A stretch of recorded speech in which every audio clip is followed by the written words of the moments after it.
નમસ્કાર વિદ્યાર્થી મિત્રો, કેમ છે? મજામાં? ચાલો ફરી પાછા આપણે ભેગા થયા છીએ. લાસ્ટ લેક્ચરમાં યાદ છે ને, રિકેપ 1 થી 30 તત્વોની ઇલેક્ટ્રોનિક્સના તમે શીખી લીધી. યાદ રાખવાની છે. 24 મહિના સુધી તમારી સાથે રહેવાની છે. સંજ્ઞા, એ લોકોનું પરમાણુ ક્રમાંક Z નું મૂલ્ય અને ઇલેક્ટ્રોનિક્સના બધી જાણકારી તમે મેળવી લીધેલી છે. પણ હવે આપણે જે વચ્ચે જગ્યા છોડીને આગળ ભાગેલા એ ટોપિકમાં જઈએ છીએ. પ્રકાશ ઉપરની ચર્ચા કરવી છે આપણે. પ્રકાશ, લાઇટ. તો તમે નાના ધોરણમાં પ્રકાશ વિશે કેટલું જાણો છો ખબર છે ને? જૂનું યાદ કરો ને. પહેલું તમે એવું શીખ્યા છો કે પ્રકાશ સીધા માર્ગે ગતિ કરે છે, સ્ટ્રેટ લાઇન ગતિ કરે, રાઈટ? એનો તમારો બાલ મંદિરનો પ્રયોગ, એટલે નાના ધોરણનો પ્રયોગ હતો કે તમે એક જ સાઈઝના 3 પૂઠા લીધા છે, ત્રણેય ઉપરા ઉપરી મૂકીને વચ્ચેથી હોલ પાડી દો સેન્ટરમાં. ઓકે, ટેબલ ઉપર 3 પૂઠા ગોઠવો લેવલમાં, પાછળ ટોર્ચ, લાઇટ અથવા મીણબત્તી તમે મૂકો. આ બાજુથી જોશો તો તમને પ્રકાશ દેખાશે. હવે તમે ગમે તે એક પૂઠું સેટ ખસેડી લો, જોશો પ્રકાશ દેખાતો નથી. એટલે તમે સાબિત કરી આપ્યું. શું તમે સાબિત કરી આપો છો? પ્રકાશ સીધા માર્ગે ગતિ કરે છે, રાઈટ? એટલે એક તમને ખબર છે. બીજું, પરાવર્તનનો સિદ્ધાંત પણ તમે ભણી લીધો છે કે પ્રકાશ જેટલા કોણે આપાત થાય એટલા જ કોણે પરાવર્તન પામે છે. અને એટલે તમને નાના ધોરણમાં પણ પ્રશ્ન પૂછતા હતા કે ભાઈ પેટ્રોલની સંગ્રહ કરવાની ટાંકીને બહારથી સિલ્વર અથવા વ્હાઇટ કલર કરવામાં આવે. શા માટે? તો કે રીઝન છે, જે સનલાઇટ એના પર પડે એનું મહત્તમ પરાવર્તન થઈ જાય. કારણ કે એક્સપ્લોઝિવ મટીરિયલ છે, જો એબ્સોર્બ કરે, ટેમ્પરેચર વધે તો બ્લાસ્ટ થવાની શક્યતા વધી જાય. એટલા માટે ટેમ્પરેચર ડાઉન કરવા માટે મહત્તમ પરાવર્તન પામે. બરાબર? આ તો ઉપલું ઉદાહરણ તમને આપું. એનાથી નાના ધોરણમાં તમને પૂછતા કે ભાઈ ઉનાળામાં સુતરાઉ પતલા કપડા અને સફેદ કપડા પહેરવા હિતાવ છે. સુતરાઉ છે, પતલા છે, સફેદ કપડા. કેમ? તો કે પરાવર્તન પામે. આ બધા પરાવર્તનના નિયમો હતા. ચલો, એ પણ તમને ખબર છે. અને ત્રીજી ઘટના તમે શીખ્યા છો, વક્રીભવન. શું વક્રીભવન હતું?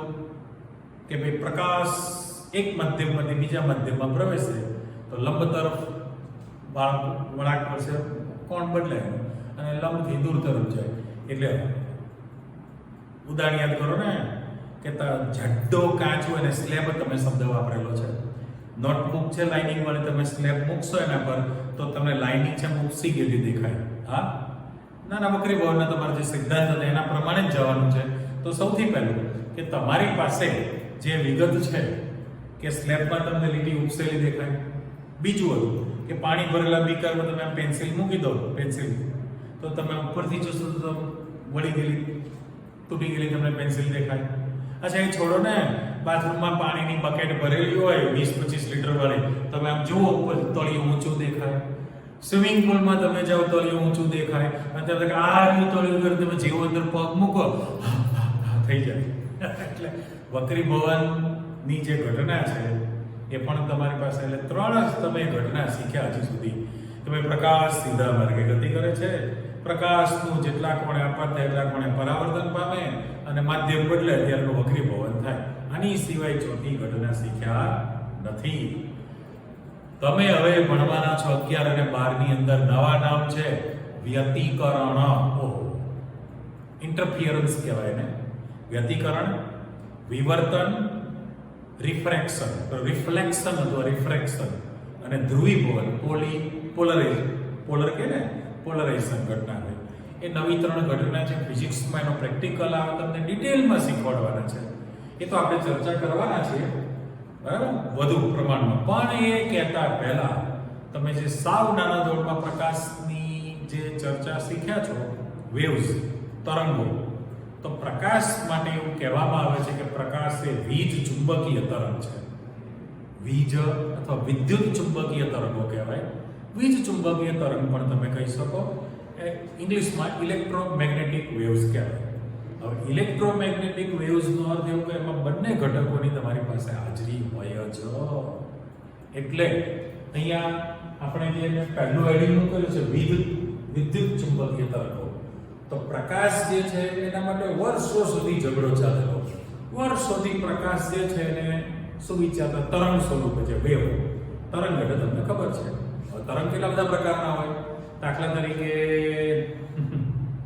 ધ્વનિના તરંગો, છોકરીના નામ છે ધ્વનિ, અવાજ, સાઉન્ડ કીધો, ધ્વનિના તરંગો છે. લાઈટ પ્રકાશના તરંગો છે, પ્રકાશના તરંગો છે, ધ્વનિના તરંગો છે. અને પ્રકાશને ધ્વનિને બેને ઉપાડીને નાખો પાણીમાં તો પણ તરંગો તૈયાર થાય. પાણી પરના તરંગો છે, દોરી પરના તરંગો, બધા જે ઇન્સ્ટ્રુમેન્ટ છે વગાડવાના તારવાળા, બરાબર, જે તાર સાવ નાનો તંબુરાથી ચાલુ કરીને તમારું ગિટાર વાયલિન સુધી પહોંચી ગયા તમે, તો જે દોરી છે એ દોરીને તમે વાઇબ્રેટ કરો તો એ વાઇબ્રેશન અનુભવે. પેલો રમકડું પણ આવે છે, ખબર છે, નાના છોકરા રમતા પ્લાસ્ટિકનું હોય, પેલી નાયલોનની દોરી હોય તો ખેંચો એટલે સ્પીડમાં ખેંચે રાખશો, મૂવમેન્ટ થઈ શકે, એમાંથી અવાજ આવતો જાય. તમારે તરંગનો પ્રેક્ટિકલ પણ છે 12માની અંદર, અનુનાદ જેને રેઝોનન્સ કહેવાય, એ જે સ્વરકાંટો કહેવાય, તમે અફળાવો અને પેલામાં મૂકો તો અવાજ તમારી પાસે અલગ પ્રકારનો તૈયાર થાય. એટલે ધ્વનિના તરંગો છે, લાઇટ પ્રકાશના તરંગો છે, પાણી પરના તરંગો છે, હા, અને બીજા કયા કીધા ફરી યાદ કરો, પ્રકાશના તરંગો, ધ્વનિના તરંગો, પાણી પરના તરંગો, દોરી પરના તરંગો. તો તરંગ શબ્દ જ્યારે તમે વાપરો છો, હા, તરંગ, અહીં આપણે ચોખવટ કરો ને, અમે બે રચના તમારી પાસે તૈયાર કરી છે. પહેલા વિદ્યુત ચુંબકીય તરંગ કોને કહેવાય? જૂનું યાદ કરી લો કે ભાઈ તમે 3 યામ રાખશો, કોઓર્ડિનેટ યમાર્ક્સ કાટખૂણે હોય. હવે અહીંયા બે સમતલ છે, બે સમતલ તો નહીં દોરી શકું, પણ બે કલર તો તમને બતાવી શકું. દાખલા તરીકે હું અહીંયા આગળ આ જે તરંગ તરીકે મારે મૂકવું હોય તો આમ ચાલે છે, રાઈટ? આ રેડ કલરનું મૂકેલું છે, કન્ટિન્યુઅસ આમ ચાલુ છે, ઓકે. હવે એની અંદર જે છે, હું જે આ લાઇનિંગ મૂકું છું એ 90 ડિગ્રીનો ખૂણો છે. કેટલો છે?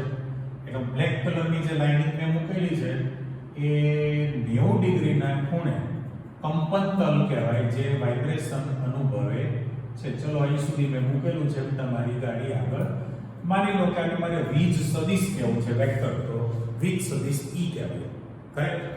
અને હવે હું કલર ગ્રીન મૂકું છું, તો જે ગ્રીન કલર છે એ ડિઝાઇન તમે જુઓ આ પ્રકારની તમારી પાસે તૈયાર થઈ કે નહીં.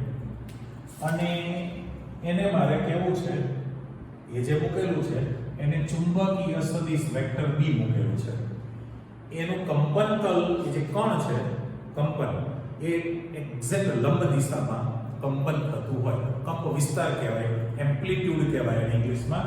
ફિઝિક્સમાં તરંગો વિશે તો બહુ ડિટેલ ભણવાનું છે, આપણે તો ખાલી લાઈટ થોડી ઘણી માહિતી મેળવીને દ બ્રોગલીની થિયરીને દાખલો સૂત્રને એવું બધું જીવે. હવે આ જે છે એને એક્ઝેક્ટ 90 ડિગ્રી જ છે. તમારે માની લેવાનું છે રેડ, આ જે ગ્રીન કલરમાં જે હું લાઇનિંગ મૂકું છું, બરાબર, આ રીતની આડી, એ ખૂણો તો 90 ડિગ્રીનો જ છે. કેટલો છે? 90 ડિગ્રીના ખૂણા પર અહીં સુધી દોરેલું છે, તો આપણે મૂકી દઈએ. હજી એક મૂકી દો, ચાલો, એટલે તમને અંદાજ આવી ગયો. તો એ ખૂણો 90 ડિગ્રીનો છે. પ્રકાશ જે છે ને, પ્રકાશ, જો એ શબ્દ પહેલા આપણે આપી દઈએ કે ભાઈ પ્રકાશ છે એને વિદ્યુત અથવા વીજ ચુંબકીય તરંગ કહેવામાં આવે. એટલે એવું ન બને એકલા વીજ સદિશ અસ્તિત્વ ન ધરાવે, એકલા ચુંબકીય સદિશ પણ અસ્તિત્વ ધરાવતા નથી. બંને સાથે જ હોય, એ સમતલમાં હોય. દાખલા તરીકે તમે કલ્પના કરો, આ જે મેં મૂકેલું છે આ એક સમતલ છે આખું, તો એમાં જે કણ છે વીજ સદિશ છે, વીજ સદિશ, કણ તો ન બોલું, એ વીજ સદિશનું કંપન લંબ દિશામાં થાય. અને હું હવે આડું તલ મૂકું આ રીતે, ખૂણો તો 90 ડિગ્રીનો છે ને, તો એનું જે કંપન છે આ અક્ષ, તો એ આ રીતે 90 ડિગ્રીએ થવાનું છે, રાઈટ? જો ખબર પડી, આ 90 ડિગ્રીએ કંપન થશે, પેલું પણ 90 ડિગ્રીએ કંપન થવાનું છે. એકલા વીજ સદિશ અસ્તિત્વ ન ધરાવે, એકલા ચુંબકીય સદિશ પણ અસ્તિત્વ ધરાવતા નથી. બંને સાથે જ હોય. એટલે પ્રકાશ માટે તમે જે શબ્દ વાપરેલો છે એને વીજ ચુંબકીય તરંગ અથવા વિદ્યુત ચુંબકીય તરંગ કહેવાય, ઇલેક્ટ્રોમેગ્નેટિક વેવ્સ. અહીં સુધી ક્લિયર?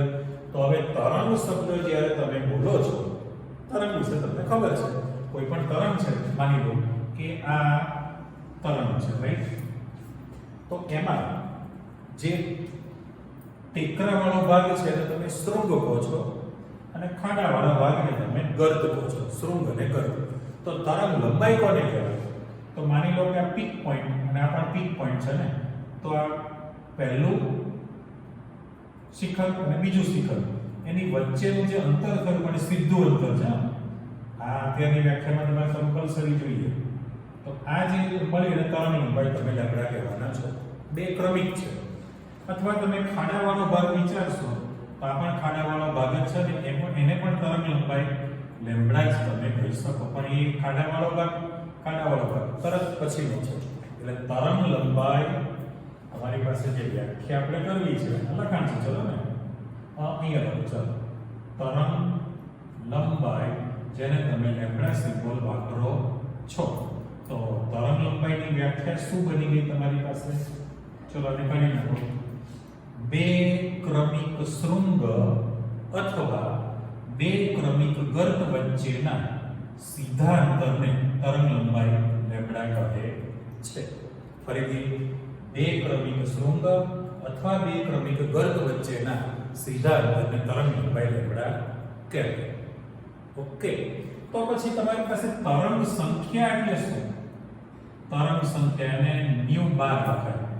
પ્રકાશની આવૃત્તિ તો તમને ખબર છે ને, તો ન્યુ બાર જે સિમ્બોલ વાપરેલો છે એ તરંગ સંખ્યા માટે તમે કીધેલું છે. તો તરંગ સંખ્યા એટલે શું? તો દાખલા તરીકે આ તમારી પાસે પોઈન્ટ છે. કોઈ પણ એક બિંદુ પરથી પ્રતિ સેકન્ડે પસાર થયેલા તરંગોની સંખ્યાને તરંગ સંખ્યા ન્યુ બાર કહેવાય. ફરીથી, કોઈ પણ એક બિંદુએથી પ્રતિ સેકન્ડે પસાર થયેલા તરંગોની સંખ્યા એને તરંગ સંખ્યા ન્યુ બાર તરીકે આપણે વર્ણવીએ છીએ. એટલે તરંગ લંબાઈ કોને કહેવાય? તરંગ સંખ્યા કોને કહેવાય? કંપનતલ એટલે કંપ વિસ્તાર, એમ્પ્લિટ્યુડ જે 90 ડિગ્રીએ જે ગતિ કરે છે એ પણ તમે કીધું. અચ્છા, વીજ ચુંબકીય જે તરંગ છે, વિદ્યુત ચુંબકીય તરંગ, એનો વર્ણપટ કહેવાય. સ્પેક્ટ્રમ જે આપણે જાણીએ છીએ. હવે એનો જે જુદા જુદા વિભાગ પડે, હા, એમાં તમને જાણકારી માટે આપણે આપીએ છીએ કે આપણી આંખની કેપેસિટી અમુક પ્રકાશ જ જોવાની છે, જેને તમે વિઝિબલ લાઇટ કીધું. વિઝિબલ લાઇટ દૃશ્યમાન પ્રકાશ કયો? જાડી વાલી પીનારા, જાની વાલી પીનારા, તમારી જેમ લોહીના પીનારા, જાંબલી, નીલો, વાદળી, લીલો, પીળો, જાની વાલી પીનારા, નારંગીને રાખો. તો એ જે વિઝિબલ લાઇટ છે, આપણી આંખની કેપેસિટી અમુક તરંગ જ જોવાની છે, જેને આપણે વિઝિબલ લાઇટ કીધું છે. એના કરતા મારે કોઈ આંકડો લખો, તમારી ટેક્સ્ટ બુકની અંદર કિંમતો લખેલી છે. આ આંખની જે કેપેસિટી છે એ અમુક તરંગ લંબાઈ જોવાની જ છે.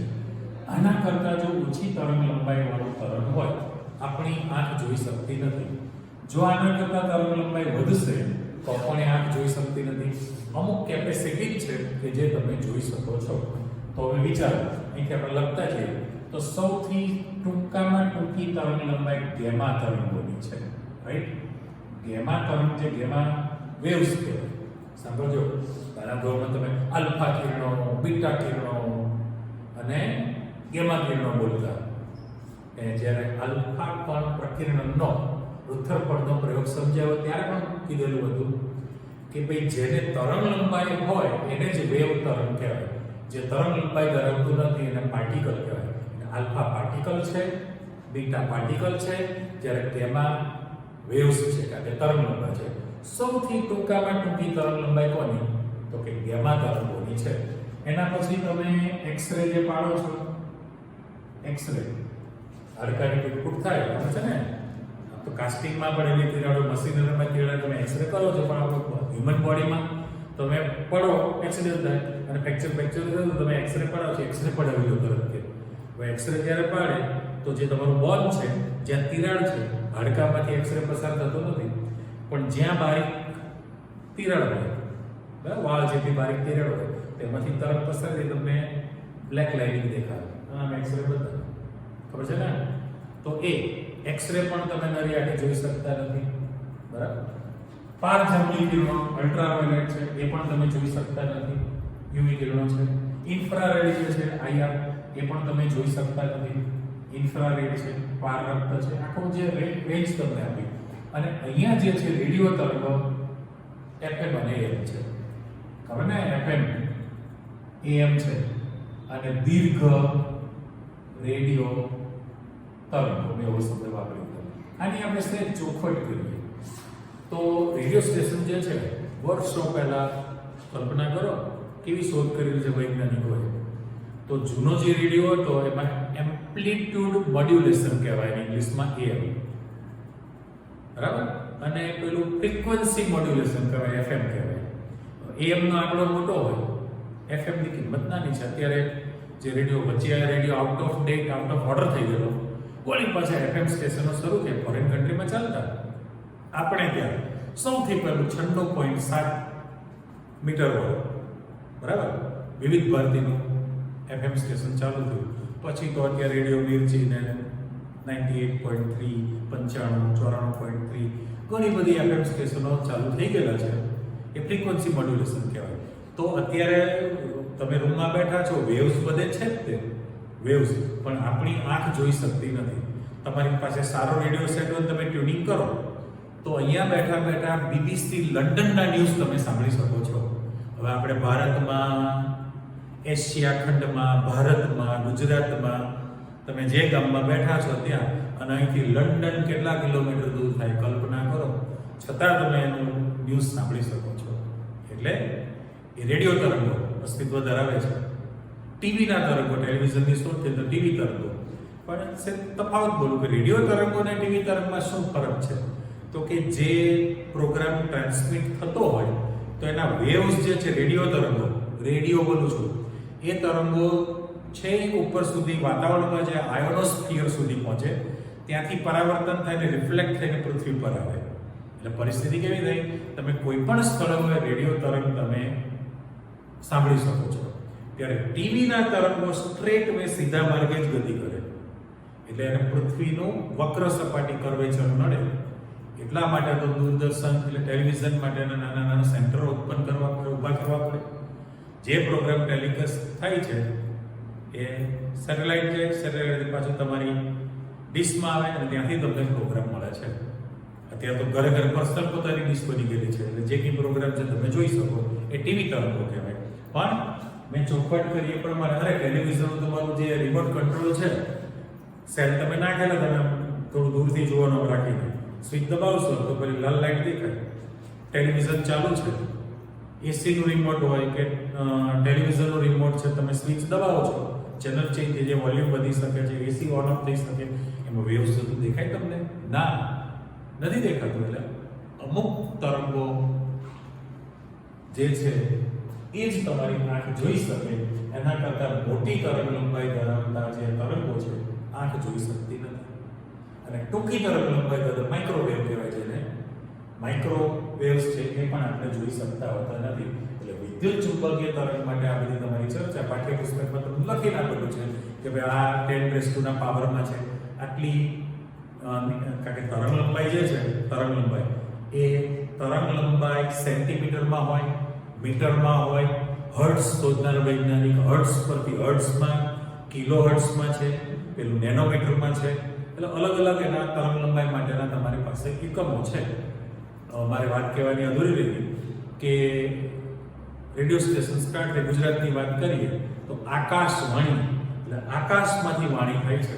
કલ્પના કરો એ કૃષ્ણ ભગવાન વખતે યાદ છે ને, શાસ્ત્રોમાં લખેલું છે કે ભાઈ પેલો એના કંસ મામા જે હતા, આકાશમાંથી વાણી થયેલી, આકાશવાણી કે ભાઈ દેવકીનો જે પુત્ર જન્મશે એ તારો નાશ કરી નાખશે.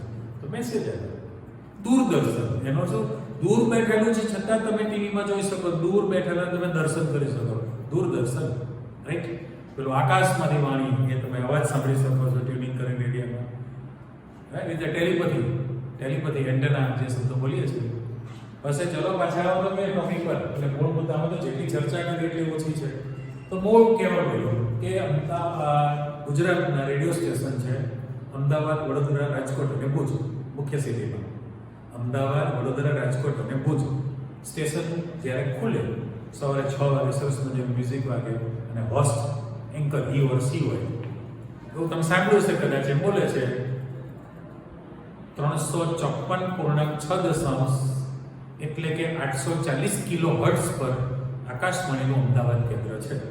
આ મેં સાંભળેલા શબ્દો છે, ક્યારેક તમે સાંભળજો તો આવું બોલે છે. હવે જે મને તો એ જે બોલનાર વ્યક્તિ ઉપર દયા આવે કે આ બિચારો ખાલી ખોટી એની સ્વર પેટી ઘસે છે, મારી જેમ લવારી કરે છે, પબ્લિકને કંઈ ગતાગમ પડતી નથી, એને તો કયો ગીત વાગવાનું છે એમાં રસ છે. પણ એ બોલે છે કે 354.6 એટલે કે 840 કિલો હર્ટ્ઝ પર આકાશવાણીનું અમદાવાદ કેન્દ્ર છે. એટલે દરેકની તરંગ લંબાઈ જુદી જુદી રાખેલી હોય, એના પ્રમાણે ઇન્સ્ટ્રુમેન્ટ પણ કામ કરતા હોય. અત્યારે જમાનો ટેકનોલોજીનો છે. તમે કલ્પના કરો તમારો રિલેટિવ, કારણ કે પૃથ્વી જે છે ઇન્ડિયા દિવસ રાત, એટલે અમેરિકા ભલે નોર્થમાં ઉપર છે પણ છે તો વિરુદ્ધ બાજુ છે ને. અહીં દિવસ થાય ત્યાં રાત થાય, ત્યાં રાત્રિ પડે ત્યારે અહીંયા દિવસ થાય છે. તો તમે અહીંયા બેઠા બેઠા ફોન તો કરો જ છો, વિડીયો કોલિંગની અંદર એના રસોડામાં રસોઈ પાણી કરતું હોય તમે લાઈવ જોઈ શકો છો, તમને જોઈ શકે છે. કેવી ટેકનોલોજી કહેવાય દુનિયાની, ખબર પડે છે ને. આ બધું એડવાન્સ છે ને ચાલતું જ રહે ને હજુ શોધખોળ થવાની જ છે. એ તો હું ને તમે તો આ બધું 200 વર્ષ પહેલાનું જ્ઞાન મેળવો છો ભાઈ. આ તમે જે વૈજ્ઞાનિકોની સાલ છે તમે વાંચો, કેટલા વર્ષો પહેલા શોધ થયેલી, એમાં જે આપણે રમીએ છીએ. દુનિયા તો ક્યાંય આગળ પહોંચી ગયેલી છે. એટલે વીજ ચુંબકીય તરંગની જે ચર્ચા કરી, ઉલટા ઇન્ટરેસ્ટના પાવરમાં કયા તરંગો ક્યાં વાપરી શકાય છે. માઇક્રોવેવ છે આપણો ઓવન, તો માઇક્રોવેવ જે છે એમાં અમુક જે હીટ ઉત્પન્ન કરી શકે છે, અમુક ટ્રાન્સમિટ કરી દે. રેડિયો તરંગો જે અવાજના તરંગો, એવા બધી જાણકારી અંદર મૂકેલી છે. પણ મૂળ મુદ્દે આપણે આવું છે મેં કહ્યું એ પ્રમાણે કે ભાઈ પ્રકાશ જે છે એને દ્વૈત સ્વરૂપ શબ્દ કીધું છે, ડ્યુઅલ નેચર કહેવાય, દ્વૈત શબ્દ લખેલો છે. તો પ્રકાશ માટે વર્ષો સુધી ઝઘડો ચાલ્યો. વર્ષોથી પ્રકાશને વૈજ્ઞાનિકો તરંગ સ્વરૂપે કહેતા હતા, બરાબર. અને એમાં તમારું નવું નામ છે વ્યતિકરણ અને વિવર્તન. આ બે શબ્દો ફિઝિક્સમાં આવવાના છે, બહુ ટેન્શન ન લો. આપણે માત્ર શું શબ્દ કીધો છે, પણ પ્રકાશને જો તરંગ સ્વરૂપે વિચારવામાં આવે તો તમારી ઘટના છે વ્યતિકરણ અને વિવર્તન છે. વર્ષોથી તરંગ વિચારજો. પણ બીજા વૈજ્ઞાનિકોએ નવી શોધ કરી. એમણે શું કહ્યું તો કે પ્રકાશ પાર્ટિકલ કણ સ્વરૂપે પણ છે, અને કણને સમજાવવા માટે એમણે જે ઘટના આપી એ ઘટનાનું નામ છે ધ્રુવીભવન. શું છે? ધ્રુવીનું ભવન છે બહાર. છોકરીનું નામ છે ધ્રુવી. એટલે ધ્રુવીભવનની ઘટનામાં તમારે એને કણ સ્વરૂપે વિચારવું પડે છે. ઝઘડો ચાલો વૈજ્ઞાનિકો માટે. પેલા ગમે સાચા નિર્ણય નથી, ખબર ના પડે. એ તો ખાલી સહી કરી દે ને. પછી નક્કી કર્યું કે ભાઈ આ ઝઘડાનું સોલ્યુશન લાવો. તો નિર્ણય આપ્યો કે એક કામ કરો, આપણે રવિવારે 12 વાગે ટાઉન હોલમાં મિટિંગ ગોઠવી દઈએ, તમે અંદર સમજી લેજો. Okay done. શું થયું તો કે ટાઉન હોલની અંદર મિટિંગ ગોઠવાઈ ગઈ. પેલા જેમ હડ કાર્યવાહી શરૂ થઈ જાય. તો પછી જો વિચાર કરો, આ તરંગવાળા જે વૈજ્ઞાનિકો હતા એમાં પાછા પ્રમુખ હોય ને, પ્રમુખ એટલે પરમ મૂર્ખ. અમારા ગામમાં જે મૂર્ખાઓમાં જે પરમ મૂર્ખ હોય બોલે અમારા પ્રમુખ બહાર ગયા છે, બીજે ગામ ગયા છે. એટલે એમાંથી જે વ્યક્તિ હતી ઊભી થઈને કે નમસ્કાર, એનું વર્ણન કર્યું. પછી કણ વાળાએ કીધું નમસ્કાર. એટલે કણ બધી યંગ જનરેશન કહેવાય, અને પછીની કહેવાય ને, કાની સાપેક્ષમાં તો બધું ને. એટલે એમાંથી એક વ્યક્તિ ઊભો થયો કે નમસ્કાર, જુઓ વડીલ વર્ગ, તમે વર્ષોથી પ્રકાશને તરંગ સ્વરૂપે વિચારેલું છે. અમે એક નવું પરાક્રમ કરેલું છે. અમે પ્રકાશને કણ સ્વરૂપે વિચારેલું છે. કદાચ અમે ખોટા હોઈ શકીએ, પણ તમે એક કામ કરો ને, અમારી જે થિયરી સાબિત કરેલી છે એ થિયરીની તમે ફાઇલ લઈ જાઓ અને તમે અમારી થિયરીને તરંગથી સાબિત કરી આપો, તો અમે અમારું બધું બંધ કરી દઈએ, વાઇન્ડ અપ કરી દઈએ અને તમારી સાથે જોડાઈ જઈએ કે પ્રકાશ તરંગ છે. બોલો કેવી પ્રોપર રજૂઆત કરી કે? હા, ઓકે. એમનું ભાષણ પૂરું થયું. ત્યાં પછી પેલા જૂના મેમ્બરો હતા એમાંથી એક વ્યક્તિ ઊભી થઈ અને કે નમસ્કાર, જુઓ ભાઈ, અમે તો ખરતું પાન કહેવાઈએ, વર્ષોથી અમે પ્રકાશ માટે તરંગના ઢોલકા વગાડ્યા છે. દુનિયા બદલાતી જ રહે છે. તમે નવી શોધ કરી છે, બરાબર? તમારું સાચું હોઈ શકે, પણ એક કામ કરો ને, અમારી બંને ફાઇલો તમે લઈ જાઓ અને અમારી થિયરી જે છે, અમારી જે થિયરી છે એ તમે કણથી સાબિત કરી આપો. પતી ગયો. એમની પણ રજૂઆત સાચી હતી. બંને વૈજ્ઞાનિકો એકબીજાની ફાઇલો લઈ ગયા, ઘણા સમય સુધી કસરત ખેતી કરી, પણ પોતે એકબીજાની થિયરી પોતાની રીતથી સાબિત કરી શક્યા નહીં. એટલે આજની તારીખે પ્રકાશ માટે દ્વૈત સ્વરૂપ વિચારેલું છે. શું સ્વીકાર લીધું? તો કે અમુક સંજોગોમાં પ્રકાશ તરંગ સ્વરૂપે છે અને અમુક સંજોગોમાં પ્રકાશ કણ સ્વરૂપે છે. એટલે તરંગ અને કણ બંને પ્રકારની પ્રકૃતિ ધરાવે, એટલા માટે એને દ્વૈત પ્રકૃતિ કીધી છે.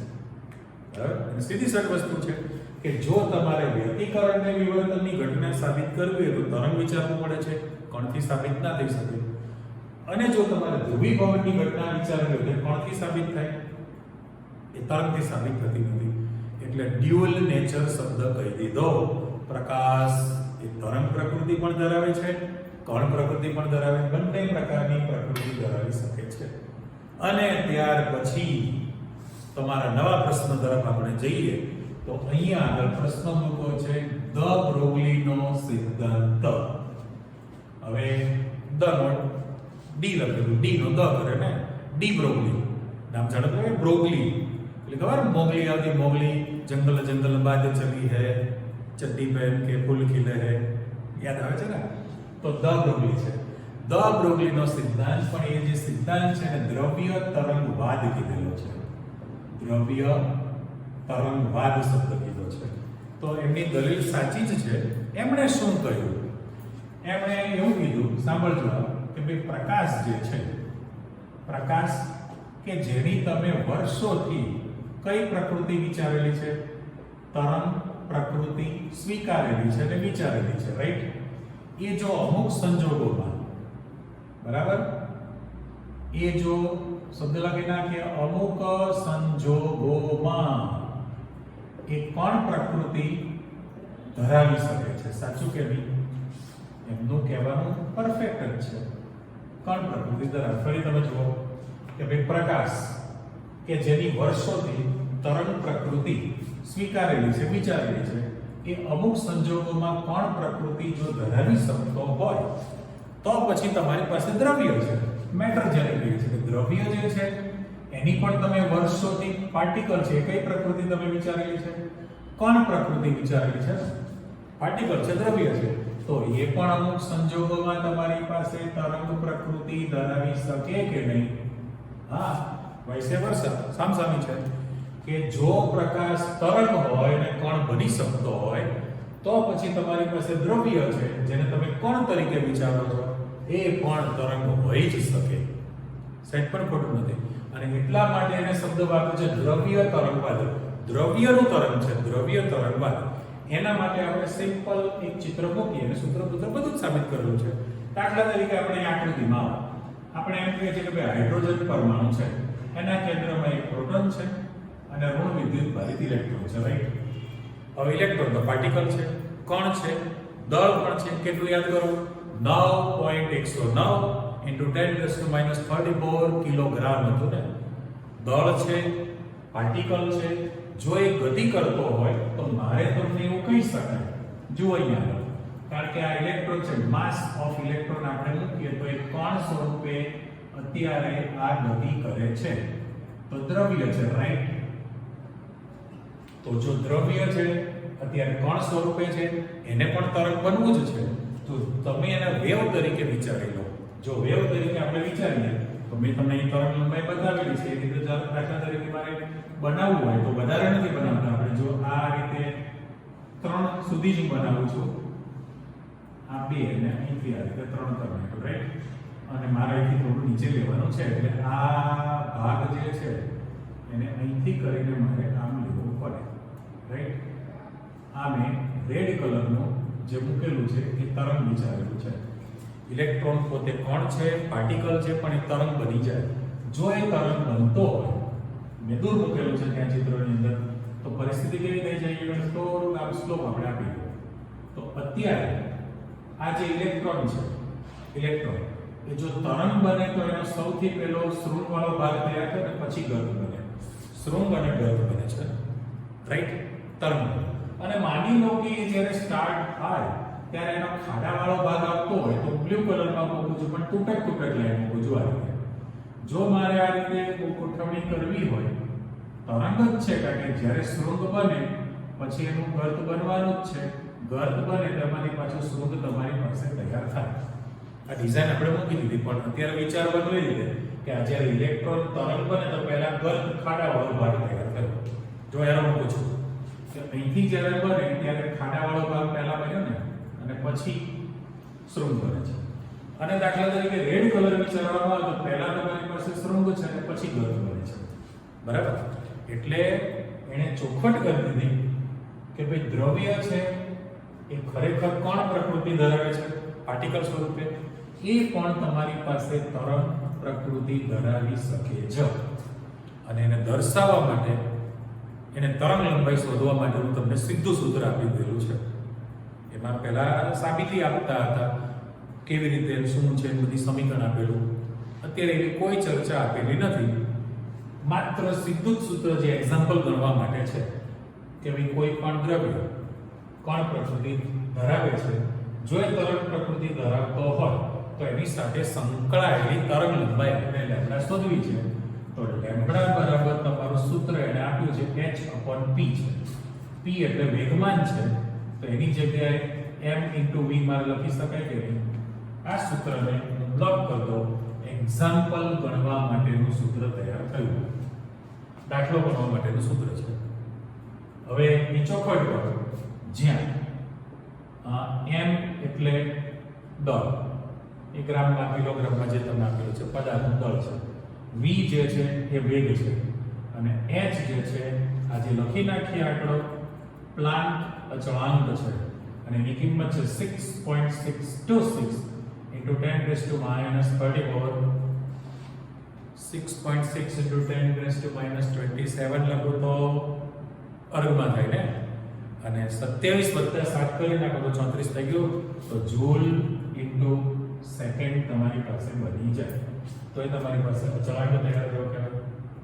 આ સીધું સૂત્ર છે. p તરીકે વેગમાન છે ને, જે દ્રવ્ય છે એનું વેગમાન છે, પણ વેગમાન p બરાબર દળ ગુણ્યા વેગ આપણને ખબર જ છે. હવે જો તમારે એક્ઝામ્પલ ગણવો હોય તો h તો તમારી પાસે અચળ થયો ને, પ્લાન્ટ અચળાંક છે. જો તમને દાખલામાં દ્રવ્યમાન આપે અને વેગ આપેલો હોય તો એની સાથે સંકળાયેલી તરંગ લંબાઈ તમે શોધી શકો, રાઈટ? તો તરંગ લંબાઈની ગણતરી તમારી પાસે આવી ગઈ, રાઈટ? પણ હવે પ્રશ્ન છે કે ભાઈ આ સિદ્ધાંત જે તમને આપેલો છે એ સિદ્ધાંતની મર્યાદા શું કહેવાય? મર્યાદા પેલું તમને સ્ટેટમેન્ટ તો ખબર પડી જ કે દ્રવ્ય તરંગવાદી દ્રવ્ય, પણ આ સિદ્ધાંતની મર્યાદા શું છે? સૂત્ર તમને સૂચવે છે. જો ફરીથી લખું કે લેમ્બડા બરાબર h/m × v છે. હવે આ સૂત્રની અંદર તમારી પાસે m દ્રવ્યમાન છે. જેમ દ્રવ્યમાન વધે એમ તમારી સાથે સંકળાયેલી, અને જે દ્રવ્ય સાથે સંકળાયેલી તરંગ લંબાઈ ખૂબ જ ટૂંકી અથવા તો ઓછું મૂલ્ય ધરાવે કે નહીં? તરંગ લંબાઈ ખૂબ જ સૂક્ષ્મ બની જાય, ટૂંકી થાય, જેનું પ્રાયોગિક રીતે માપન કરી શકાય નહીં. આ સીધો તમને દેખાય છે સૂત્ર અંદર વ્યસ્ત સંબંધ છે કે જેમ દ્રવ્યમાન તમારી પાસે વધે, પદાર્થ મોટો, વજનદાર, દળદાર બને, એમ તરંગ લંબાઈ તમારી પાસે ખૂબ જ ટૂંકી બની જાય કે જેનું પ્રાયોગિક રીતે માપન શક્ય હોતું નથી. એટલે મોટા પદાર્થને આ સિદ્ધાંત લાગુ પાડી શકાય નહીં. મર્યાદામાં તમે કહી શકો કે ભાઈ અતિ સૂક્ષ્મ કણો છે એના માટે જ આ સિદ્ધાંત લાગુ પાડી શકાય. અતિ સૂક્ષ્મ કણ એટલે કોને કહી શકાય? ઇલેક્ટ્રોન છે, પ્રોટોન છે, ન્યુટ્રોન છે, હાઇડ્રોજન પરમાણુ છે, હિલિયમ પરમાણુ છે, વગેરે. આ બધા અતિ સૂક્ષ્મ કણો થયા કે જેનું દળ બહુ જ ઓછું છે. ઇલેક્ટ્રોનનું દળ, પ્રોટોન, ન્યુટ્રોન, હાઇડ્રોજન પરમાણુ, હિલિયમ પરમાણુ, આયન હોય તો એ દળ અતિ સૂક્ષ્મ કણ બનેલો કહેવાય. હવે એ જે કણ છે એની તરંગ લંબાઈ તમે ગણી શકો, પણ લિમિટેશનમાં તમે કહી દીધું છે કે મોટા, ભારે અથવા વજનદાર આ જે પદાર્થો છે એને આ સિદ્ધાંત લાગુ પાડી શકાય નહીં. કોના માટે છે? હા, તો ક્રિકેટનો દડો છે, એનો દળ તમે વિચારો, એનો વેગ તમે વિચારો. દાખલો તમને પૂછવાનો, ક્રિકેટર બદલાતા રહે છે એટલે મારે લખવું પડે. જો સાંભળજો તો કે ક્રિકેટમાં સચિન 200 ગ્રામ વજન ધરાવતા ક્રિકેટના દડાને 90 કિલોમીટર પ્રતિ કલાકે ફેંકે છે, તો એની સાથે સંકળાયેલી તરંગ લંબાઈ લેમ્બડાની ગણતરી કરો. આવી ગયો? તો વજન તમને 200 ગ્રામ આપેલું છે, ગ્રામ છે એટલે કિલોગ્રામ કરવું પડે. વેગ તમને 90 કિલોમીટર પ્રતિ કલાકે ફેંકે છે, કિલોમીટર પ્રતિ કલાક છે. h તો તમારો અચળ છે. આંકડા મૂકીને ગણતરી કરો, તરંગ લંબાઈ લેમ્બડા મળશે. પણ એ 10 ના પાવરમાં માઈનસમાં આવે. માઈનસ પાવર એટલે આંકડાની આગળ 0 બધા લાગવાના છે. બરાબર? તો અહીંયા અતિ સૂક્ષ્મ છે, 10 -27 -32 -49 હોય, કેવી ઘાત થઈ? એટલે દળ પ્રમાણે. એટલે ક્રિકેટનો જે દડો છે એની તરંગ લંબાઈ, દોડતો માણસની તરંગ લંબાઈ, અવકાશમાં ઉડતું વિમાન હોય, બરાબર, ટ્રેન ચાલતી હોય, બસ ચાલતી હોય, એટલે જે તમને આંખથી જે બધા પદાર્થ દેખાય છે એ ભારે જ દ્રવ્યમાન કહેવાય. ઇલેક્ટ્રોનની સાપેક્ષમાં આ જે સૂક્ષ્મ કણો જે છે એ સૂક્ષ્મ કણોના દળની સાપેક્ષમાં તો એમનું દળ ઘણું બધું કહેવાય.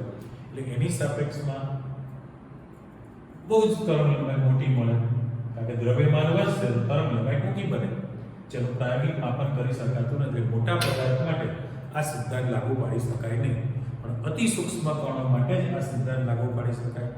એટલે આને ધ બ્રોગલીનો દ્રવ્ય તરંગવાદ કહેવાય. એક્ઝામ્પલ ગણવા માટેનું સૂત્ર આવી ગયેલું છે. બરાબર? કે તમારી પાસે પ્લાન્ક અચળાંક ફિક્સ છે. જો તમારે લેમ્બડા શોધવી હોય તો દળ અને વેગ આપવો પડે. માની લો કે તમને તરંગ લંબાઈ આપી દીધી છે. આપણે તો 3 રાશિને h અને અચળ કરેલો 1 2 3, 3 માંથી 2 કિંમત આપેલી, 1 શોધવાની છે. તમને લેમ્બડા આપેલી હોય, વેગ આપી દીધેલો હોય, તો દ્રવ્યમાન શોધી શકો. એમને સૂત્ર કરતા કરો. અથવા તો દ્રવ્યમાન આપે, લેમ્બડા આપેલી હોય, બરાબર, કેટલા વેગથી ફેંકાશે તો કેટલા વેગથી ગતિ કરે છે એ તમે વેગ શોધી શકો. એટલે એક્ઝામ્પલ ગણવા માટેનું સૂત્ર તમારી પાસે આવી ગયેલું કહેવાય. બરાબર? એટલે આજની તારીખે તમે જે જાણકારી મેળવી એમાં મેં તમને વિદ્યુત ચુંબકીય તરંગ કોને કહેવાય, તરંગ લંબાઈ, તરંગની સંખ્યા છે, આજે પંપ વિસ્તારની ચર્ચા કરી આપણે. એના પછી વિદ્યુત ચુંબકીય જે તરંગો છે એની રેન્જ પ્રમાણેની ચર્ચા, પ્રકાશ માટે જે વર્ષો સુધી ઝઘડો ચાલેલો તરંગ સ્વરૂપે, કણ સ્વરૂપે, આજની તારીખે ડ્યુઅલ નેચર, દ્વૈત સ્વરૂપ છે એવું સ્વીકારી લીધું. અને એના આધારે તમે ડી બ્રોગલીનો દ્રવ્ય તરંગવાદ, એટલે આના પરથી એક સ્ટેટમેન્ટ તૈયાર થઈ ગયું કહેવાય, કોઈ પણ ગતિશીલ દ્રવ્ય હંમેશા તરંગ પ્રકૃતિ ધરાવે છે. સાચું? કોઈ પણ ગતિશીલ દ્રવ્ય તરંગ પ્રકૃતિ ધરાવે છે. પણ આપણી લિમિટેશન છે, લેમ્બડા શોધવાનું સૂત્ર છે, પણ તકલીફ એ થઈ કે જો તમારી પાસે મોટો પદાર્થ હોય જે વ્યવહારુ માર્કેટમાં જોવા મળે છે, દ્રવ્યમાન વધશે તો તરંગ લંબાઈ અતિ સૂક્ષ્મ બની જાય, પ્રાયોગિક માપી ન શકાય, લિમિટેશન. એટલે સૂક્ષ્મ કણોની જ તરંગ લંબાઈ તમે શોધી શકો. એ મળે તો બહુ ભવ્ય આંકડો હોય. એ તમે દાખલા તરીકે આ જે એક્ઝામ્પલ છે, બરાબર, હાઇડ્રોજનની જે વાત કરો ને, તો ઇલેક્ટ્રોનનું દળ ગણજો તમે ગણતરીમાં. જો h તો તમારો અચળ છે તે જૂલ સેકન્ડ.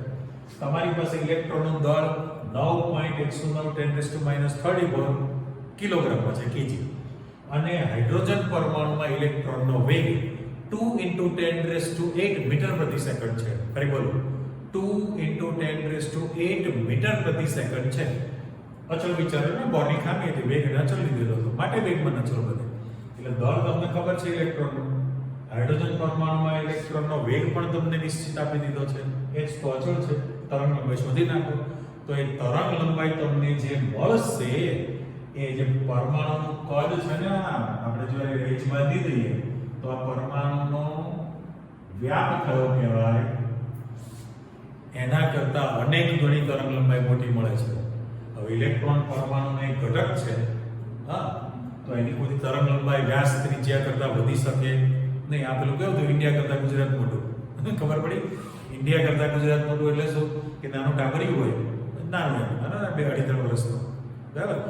ઉનાળા ટાઈમમાં એની મમ્મી એને ગંજી પહેરાવે. ગંજી પહેરાવે, છોકરાની ટેવ જ હોય છે, ખેંચી ગંજી ખેંચીને આમ ઢીચણ ટાંકવા માટે પ્રયત્ન કરે, ગોઠણ ટાંકે, ખેંચે, બરાબર. પછી શાકભાજી લેવા જાય એટલે પેલું રડે, ચલ શર્ટ પહેરાવી દો, એટલે ઉપર શર્ટ પહેરાવે, નીચે ગંજી છે, નીચે તો હાફ પેન્ટ પહેરાવ્યું જ છે. પણ તકલીફ શું થાય, શર્ટ કરતાં ગંજીની લંબાઈ વધી ગયેલી હોય એટલે આપણે બોલીએ છીએ કે ઇન્ડિયા કરતાં ગુજરાત મોટું થઈ ગયું. કોઈ પણ ડ્રેસ કોડમાં તકલીફ હોય ને, ઇંગ્લિશ મીડિયમવાળા છોકરા બોલતા હોય, કોડવર્ડમાં બોલે સન્ડે ઇઝ લોંગર ધેન મંડે, અને મને ઇંગ્લિશ વર્ડ છે સન્ડે ઇઝ લોંગર ધેન મંડે, એટલે કંઈ અજુગતું છે એવું માનવું પડે ડ્રેસ કોડમાં. તો આમાં જે પરમાણુના કદ કરતાં એની તરંગ લંબાઈ કોઈ દિવસ મોટી મળે ખરી? કલ્પના કરો કિલોમીટરની અંદર લેવું, ખાલી વ્યાસ ને ત્રિજ્યા પ્રમાણે 10⁻⁻⁻, કરી લો યાર, કેન્દ્રની ત્રિજ્યાથી 10⁻⁻⁻15 મીટર, અને હાઇડ્રોજન પરમાણુના પહેલી કક્ષાનો ઇલેક્ટ્રોન છે એની ત્રિજ્યાથી 10⁻⁻10 મીટર હતી, બરાબર. અને જો આ ઇલેક્ટ્રોન જે છે એનું જો તરંગ વિચારો ને તો બહુ ડેન્જર પડે. કેન્દ્ર અહીંયા છે અને એનું જે તરંગ બને એ કિલોમીટરોમાં રેન્જ મળે, એટલે આપણું મગજ કામ ન કરે. ઓન પેપર સરસ મજાની ગણતરી કરી જવાબ મૂકી દો, તમે કહેશો તો એ અતિ સૂક્ષ્મ છે, ગણતરી કરી શકાતી નથી. એટલે આપણે પ્રકાશ વિશેનું જે ટોપિક ખોલ્યો છે હજુ બાકી જ છે, એમાં જે રમવાનું છે. નેક્સ્ટ પાછું નવા ટોપિકમાં આપણે આગળ વધવાના છીએ. આજે આપણે અટકી જઈએ, ટેક્સ્ટ બુકમાં વાંચવા માટે પ્રયત્ન કરજો. સરસ મજાનું ડિસ્ક્રિપ્ટિવ પોર્શન આપેલું છે, વાંચવાથી તમને મજા આવે એવું છે, તૈયાર કરો. નેક્સ્ટ ટાઈમ ફરી પાછા મળીએ છીએ, બરાબર? Okay, see you, by.